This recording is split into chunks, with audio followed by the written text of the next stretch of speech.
Alright, we're starting 3 here. I'm going to try to go down my sheet here before I go off on all my stories. Let's see.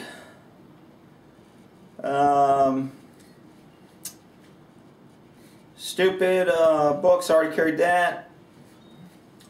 Maybe I did cover most things on here. Remember, lawyers are there to get you to convinced on their side, on their case. They want you to rule in their favor.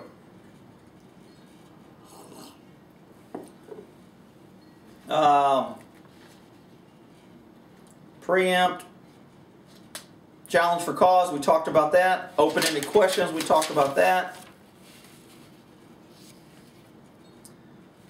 Alright, I think I've pretty much covered. Hopefully you have a better understanding on how the jury system works, why you're asked the questions. You can kind of critically evaluate. I think the biggest point on being a jury is not going in there that I'm tired of the crime, I'm tired of all these people, crooks doing this, man, I can't wait to vote this guy guilty and send him to jail. Even though all that may be true, and I feel that way too, we have to hold, it's our civic duty to do jury duty, it's also our civic duty to question our government and hold them accountable. Somebody posted something on Facebook about we should never question our government. And then at the bottom it said no, not one of our founding fathers ever. Of course we need to question our government. That's why freedom is expensive. That's why it costs more. That's why we have checks and balances. The more we lose those checks and balances, the more the system fails. And a jury trial, as a juror, you need to put yourself in that defendant's position and saying, look, even though the guy may be guilty, I want the government to prove to me that they did what they did the right way and convict this guy. I don't want to be tricked in convicting this guy. I don't want to be manipulated and lied to. I don't want to have the system play me as a fool so I can convict this guy. I want to, as myself, I came in here, this guy's not guilty, prove to me he is. Now that's a hard burden from a juror when you see a guy being brought in with 2 guards in handcuffs and an orange jumpsuit and he's sitting there. I mean, he screams guilty. He's in jail. It's hard to overlook that. But again, my thing about jury trials is to hold the government and prosecution accountable. Make them do their job the way they're supposed to. Because I've seen how bad it can be when they don't.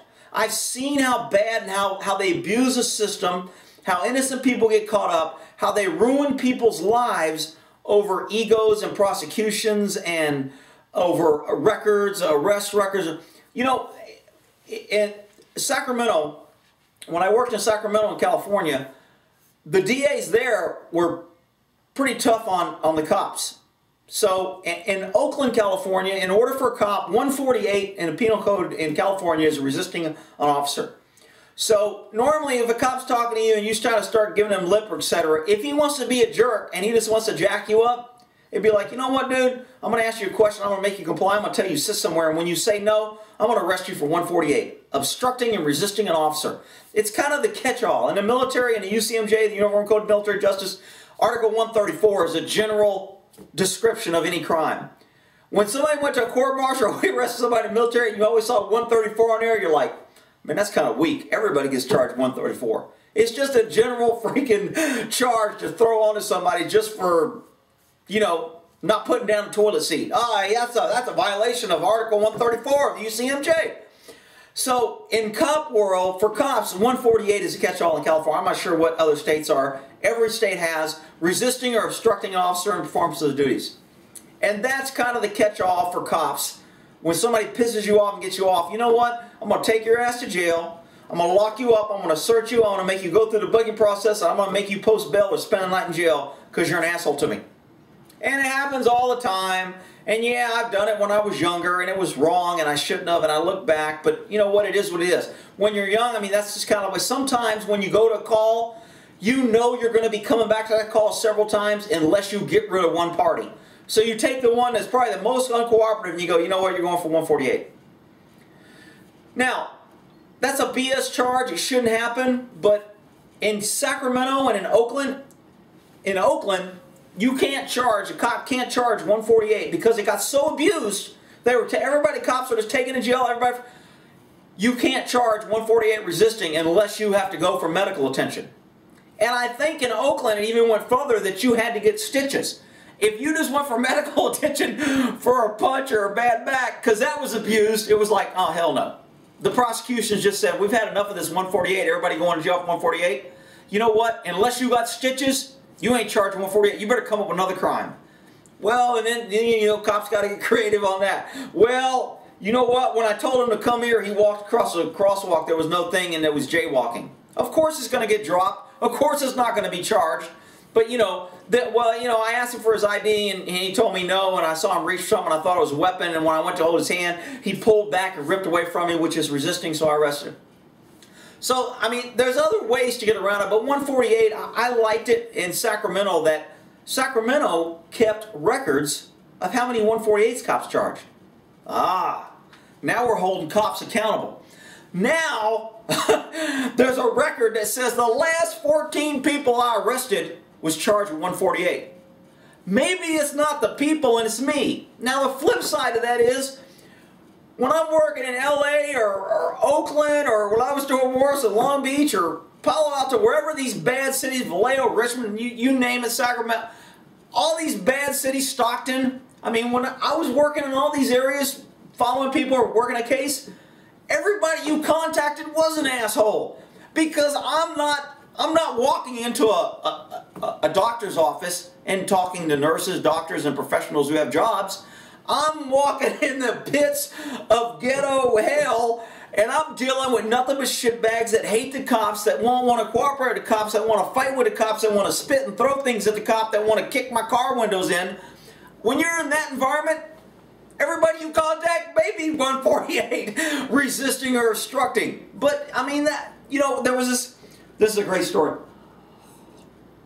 I was down in LA, and we were working this case, and we had a suspect in his house, so we were going down there and arrest him because trying to get local authorities to help you, and we were following this case, and we wanted to get other evidence. And if you have another agency arrest your suspect somewhere else, and you're trying to develop a case, they're not going to go into evidence, and they're not familiar with the case, and they're like, you know what, I'm arresting your shit. Let me just go, oh, that's you, you're under arrest, let's go. They're not going to do your case. Whereas if I put all this time and effort, and we were chasing this guy for several months, this whole group of Nigerian thugs, and we really wanted evidence, so we wanted to go in there, we wanted to search, we wanted to find things that corroborated the case, we wanted to find things where you'd rip people off, other people's ID. We wanted to search for all this evidence, so we're like, you know what, we're not giving it to some other agency to go in there and just make the arrest.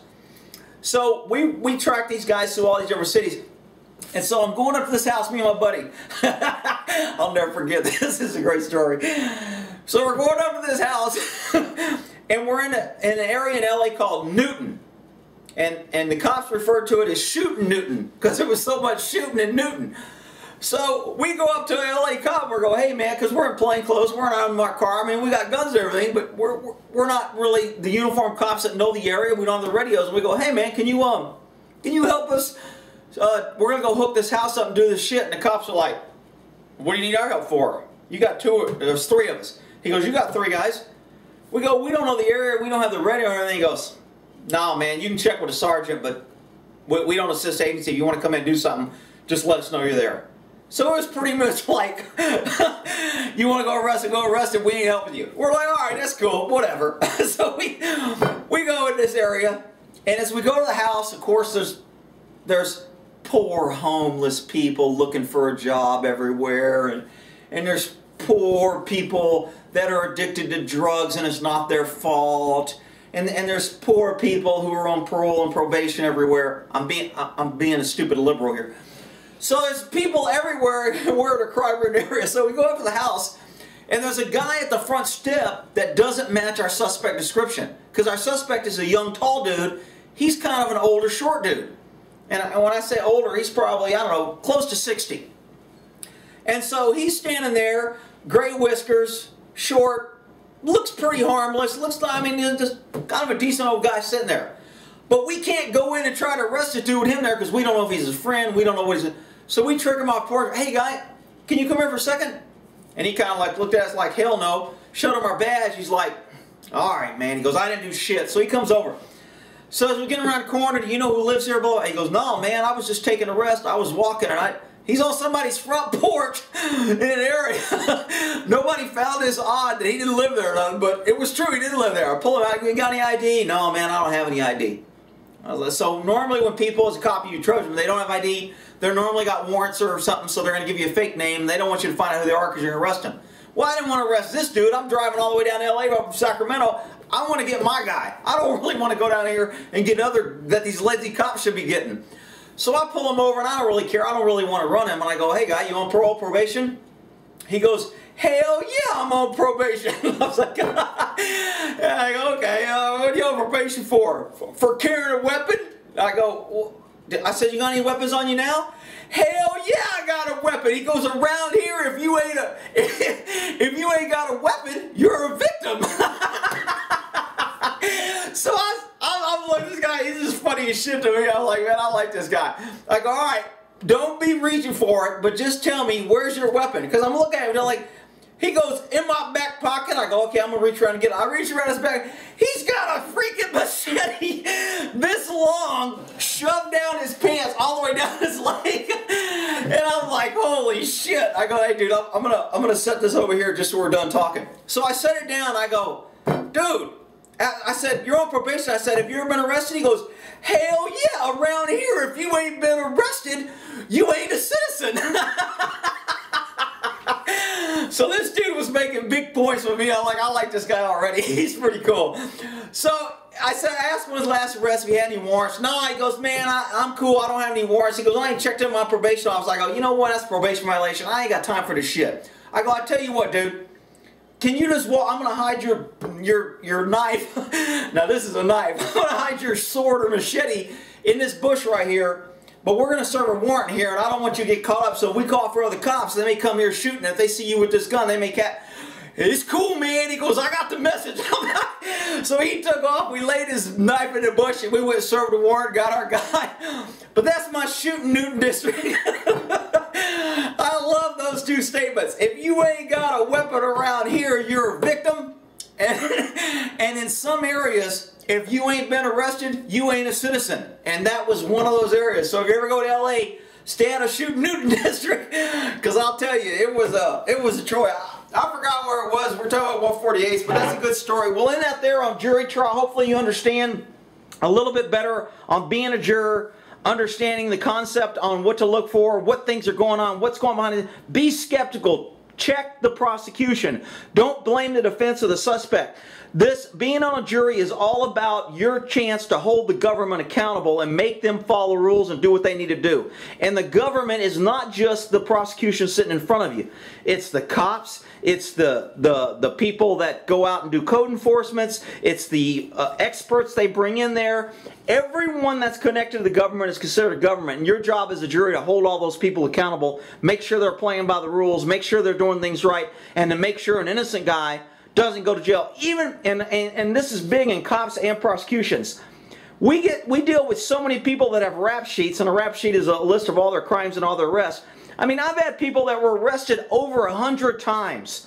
Okay, this guy did everything in a book, and I mean, the majority of people were arrested normally over 20 to 25 times. I rarely ever arrested anybody that didn't have an arrest record.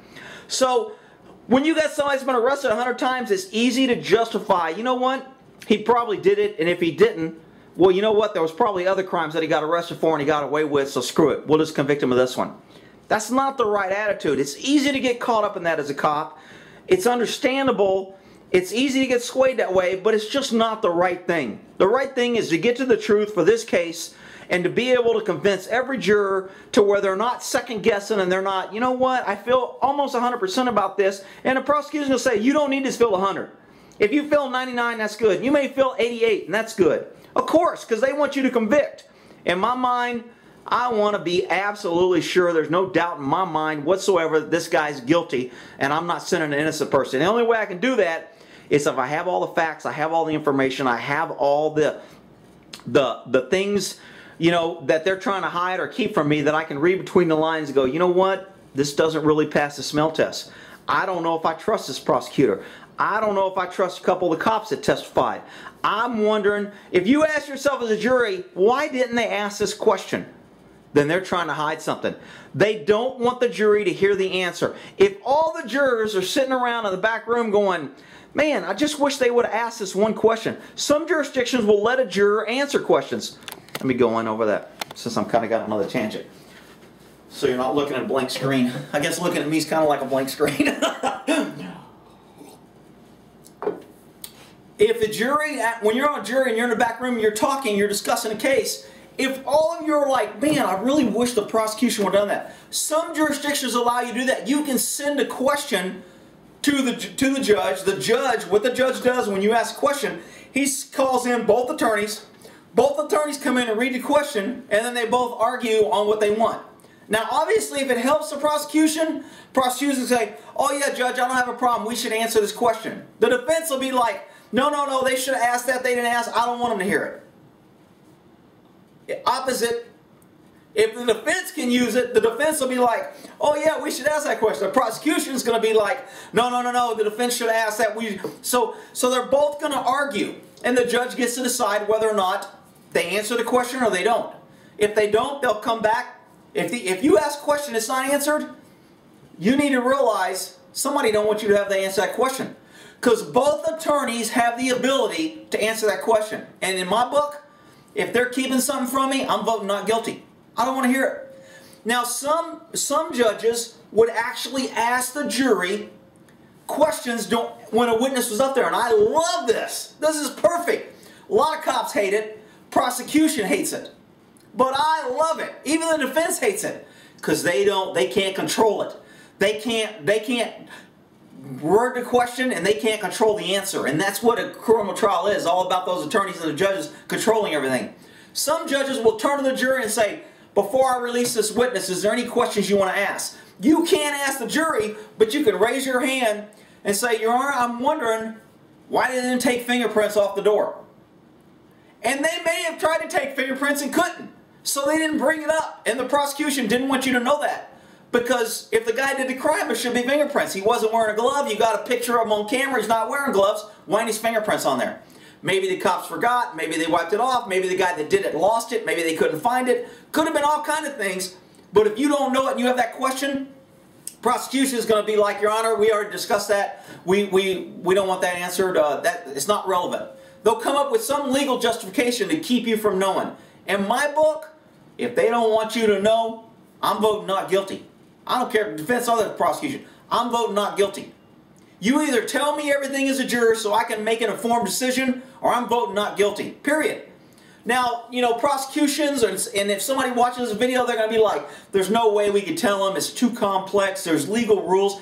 What's wrong with telling a jury, look, this cop did this. He was wrong.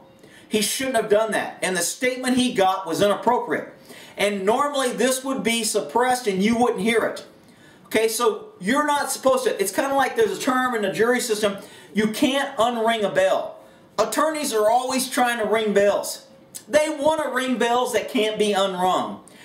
When you see an attorney ask a question and the defense says, objection, and the prosecution goes, withdrawn, that means the prosecution had the opportunity to take away the question. Well, he can't unring that bell. He put a bug in your ear that he wanted you to hear something. He knew it was going to be objected to. He knew you shouldn't have heard it. And he gets it out there by ringing that bell and asking a question. Now all the jurors are like, well, man, I'd like to know the answer to that too. Well, you know what? Something's being hidden and they didn't want you to know. So when you see an attorney playing the system, that's a gamemanship that you don't know about. I'll ask a question. I know I can't get it in. I know I can't answer it. I know if he objects, I won't get it in. But what the hell, I'll try anyway and I'll ring a bell for the jury. Well, if it's a big enough bell, the defense will have a sidebar. They'll go to the attorney, they'll go to the judge, and they'll go, you know what, I want the jury admonished to disregard this. If you're getting an admonishment, to me that question means even more. Because now they're so upset that you're thinking about the answer to this question, the judge is going to tell you that question you heard shouldn't have been asked, it was inappropriate, it wasn't with the evidence, rules of evidence, blah, blah, blah. Whatever reason he gives you, he's going to say you're to ignore the question and the answer when you deliberate. To me, that's BS. The judge knows it ain't going to happen. People on the jury know it ain't going to happen. Everybody knows it's not going to happen. Now, when the defense does it, the prosecution gets all upset. When the prosecution does it, the defense gets upset. And then the juries are sitting over there going, damn, why is he so upset? Well, because it was probably a backdoor deal or a gentleman's agreement, or both of them had agreed, we won't bring this up. Okay? If I got something as a defense that I don't want brought up, and the prosecution has something that he don't want brought up, the two attorneys talk, even though you won't see them talking in there. They act like mortal enemies. And in the back room with the judge, they're high-fiving, joking, and going out drinking because they're all lawyers. In front of you, they won't do that. But before the trial, they're meeting. They're discussing the case. They're trying to work it out. They're back there going, hey, man, can't you cut my guy a break? No. Well, I tell you what, man. You got this. I don't really want this brought up. And I got this, and you don't want this brought up. If I agree not to bring this up, will you agree not to bring this up? And they're like, oh, yeah, cool. Okay, that's the deal. I don't really want that brought up, so I won't bring it. So they both agree not to bring it up. Again, keeping information from the jury, so when they make a decision, they go, oh, the jury spoke, the jury's dumb, the jury did. People get all pissed off at jurors. I'm like, juries never have all the information. It's not their fault. They should vote not guilty. So that's what happens behind the scenes. Now, if there's that gentleman's agreement there, and then all of a sudden the prosecution goes, you know what, it's close to the end of the trial. I'm not looking too good. There's a couple juries that weren't paying attention. You know what? I'm going to go ahead and bring that up. I don't care if I told him that. I'll let him object. I would like objection withdrawn. He rang that bell. When you get too many bells wrong and you don't have the answers, to me, not guilty. That's easy. I hold the government. You know what? I'm not gonna vote guilty because I don't like the defense attorney, because I think he's a sleazy piece of crap. I think all lawyers are a sleazy piece of crap. But I'm not gonna send a guy to prison and vote guilty because of that. So my default position, not guilty. Period. That's why most prosecutors don't want me on a jury. Again, a good, honest prosecutor that has a good case and doesn't care would love me on a jury. Man, I want Rick. Shit. I know he's going to vote guilty. I got a great case. He knows I ain't holding nothing back. Everything's going to be out on the table. I don't care. I want Rick because I know he's voting guilty. Believe me, that's like 1 out of 10,000 attorneys will have that opinion. So, when you're on jury duty, realize the whole picture. A lot of things going on. If you people have been on jury duty, somebody watch this and on jury duty, something happened and you didn't understand, write me a question. I'll either address it in a video or I'll answer it on the website or on the questions. I added on my website a little bio of some of the places I worked and what I did. Kind of, I don't know whether it gives me credibility or it shows that I was in some crap areas, but whatever. Welcome to Shooting Newton. If you're ever down in LA, go down there and you'll have an experience. We'll end that there. Buddy, Bitchute, you're good boys.